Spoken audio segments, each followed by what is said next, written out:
Pagdating sa mga scooter, kilalang kilala dito sa Pilipinas ang Yamaha Inmax, Honda PCX, Yamaha Aerox, at ang Honda IDV. Sa madaling salita, Yamaha at Honda lang ang nangungunang brand dito sa Pilipinas pagdating sa mga scooter. Kaya naman sa video na ito ibabahagi natin ang 5 sa 10 150cc na scooter o automatic na motorsiklong galing sa ibang brand na di hamak na mas mura ang presyo, maganda ang forma, at kayang-kaya na sumabay sa mga kilalang brand. Number 1, SK Go Bolt 150. Sa unang tingin akalain mong isa itong maxi scooter na 400cc, dahil kuhang-kuha nito ang forma ng Yamaha X-Max. Napakamoderno at elegante ang forma nitong scooter na ito, mayroon itong mataas na windshield. Naka-LED lahat ng kanyang mga ilaw, at siguradong mapapalingon ang kahit na sino dahil napakaganda ng kanyang forma. Pagdating sa makina nito, ito ay 149.3cc, liquid-cooled, 2 valves, single cylinder, 4-stroke, single overhead cam, fuel-injected, at ang kanyang compression ratio ay 10.6:1. At ang maximum power nito ay 12 horsepower at 8,500 RPM with a maximum torque of 11.8 Nm at 5,500 RPM. At ang maganda sa motorsiklong ito ay malaki ang kanyang fuel capacity. Pang maxi scooter din talaga dahil 13 liters. Matipid din ito sa gasolina dahil ito ay fuel injected at naka 2 valves lang naman at mababa lang ang kanyang displacement. Kumukonsumo lang ito ng 40 km per liter, kaya naman sa isang full tank nito malayong malayo na talaga ang mararating mo. Pagdating naman sa kanyang mga preno, sa harapan ay naka-disc brake, sa likuran ay naka-disc brake din. Ang kanyang mga gulong ay malalapad. Ang sukat ng kanyang gulong sa harapan ay 110/70/13, sa likod naman ay 130/70/13 at naka-tubeless na ang mga ito. Ang kanyang suspension ay naka-telescopic fork sa harapan, at naka-dual shock sa likuran, at talagang hindi nila mapagkakamalan na 150cc ang scooter na ito, dahil mukha itong Yamaha X-Max na nagkakahalaga ng 259,000 pesos.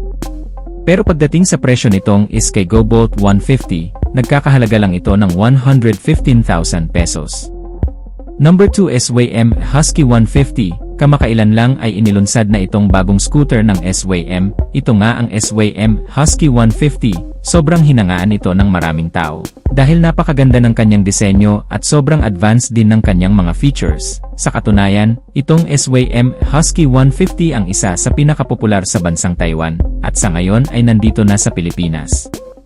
Pagdating sa kanyang forma, hindi mo rin isipin na 150cc lang ang motorsiklong to. Moderno din ang kanyang design, naka-LED na din lahat ng kanyang ilaw. Meron din itong windshield at ang maganda pa dito sa SYM Husky 150 ay meron itong mga safety features kagaya ng ABS o anti-lock braking system dahil naka-dual channel ABS na ito.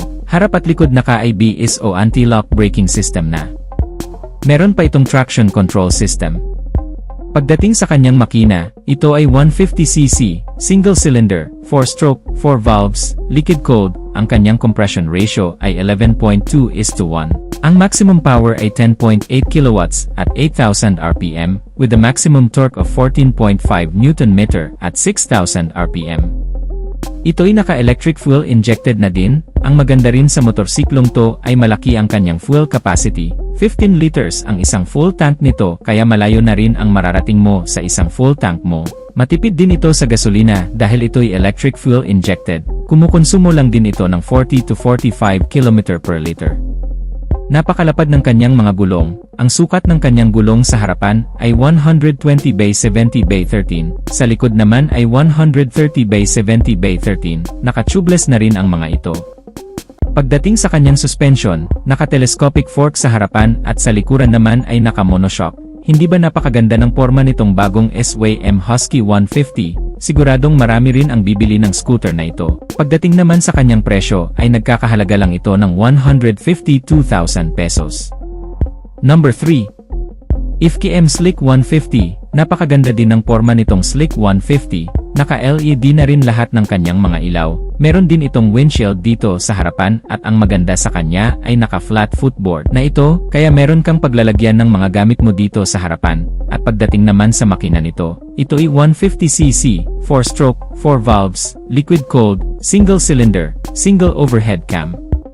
Ang maximum power nito ay 12.1 kilowatts at 8,500 RPM with a maximum torque of 14.6 Nm at 6,500 RPM at ito ay naka-electric fuel injected na din. Ang fuel capacity naman nito ay 9.2 liters. Malaki rin ang kanyang fuel capacity kaya malayo rin ang mararating mo sa isang full tank mo dito. Matipid din ito sa gasolina dahil electric fuel injected na din.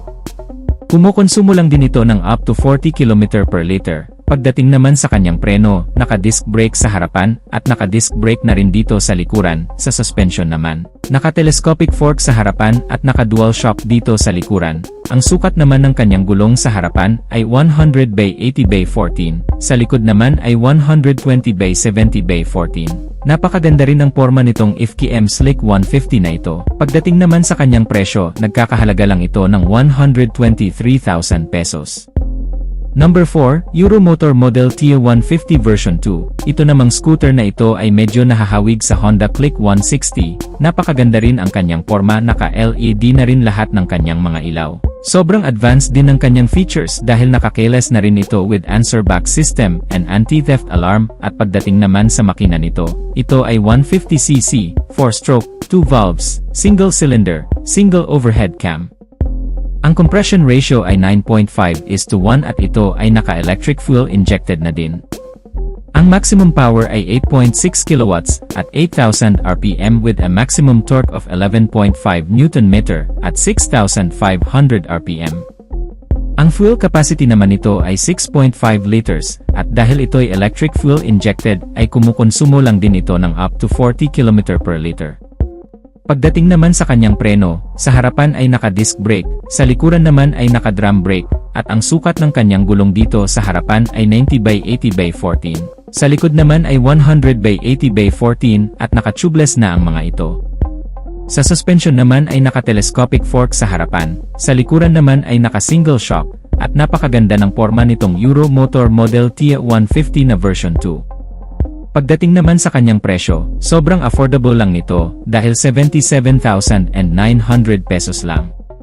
Number 5, Rusi Pulse 150 Fi. Maganda rin ang disenyo nitong scooter na ito, kaya ring sumabay sa mga mamahaling scooter, at ang maganda sa kanya ay naka-flat footboard din ito, kaya meron kang paglalagyan dito sa harapan. Perfect na perfect ito pang hanap buhay at pamalengke. Pagdating naman sa makina nito, ito ay 148.9cc, air-cooled, 4-stroke, single overhead cam, single cylinder, fuel injected. Ang compression ratio nito ay 9.2:1. Maximum power ay 8 kilowatts at 7,500 RPM with a maximum torque of 11.8 Nm at 6,000 RPM. Pagdating sa kanyang fuel capacity, meron itong 5 liters at ang average fuel consumption naman nito ay 30 to 40 km per liter depende sa riding habit mo. Pagdating sa kanyang preno, naka-disc brake sa harapan, naka-drum brake sa likuran at malalapad din ang kanyang mga gulong. Ang sukat ng kanyang gulong dito sa harapan ay 110 by 70 by 12. Sa likod naman ay 120 by 70 by 12 at sa kanyang suspension, naka-telescopic fork sa harap, naka-single shock sa likuran. Pagdating naman sa kanyang presyo, sobrang affordable dahil nagkakahalaga lang ito ng 82,000 pesos. So that's it mga ka-Wizard Moto, natapos na tayo sa ating part 1 review sa mga 150cc na magagandang scooter maliban sa Yamaha at Honda. Sobrang dami palang mga 150cc ang available dito sa Pilipinas at nakalima pa lang tayo. Napakaganda ng forma, napaka-advanced din ng mga features, pero pagdating sa presyo, mas affordable o mas abot kaya. Pagdating naman sa durability ay matitibay din naman ang mga motorsiklong to, hindi rin naman ito basta-basta masisira as long as nasa tamang pag-aalaga.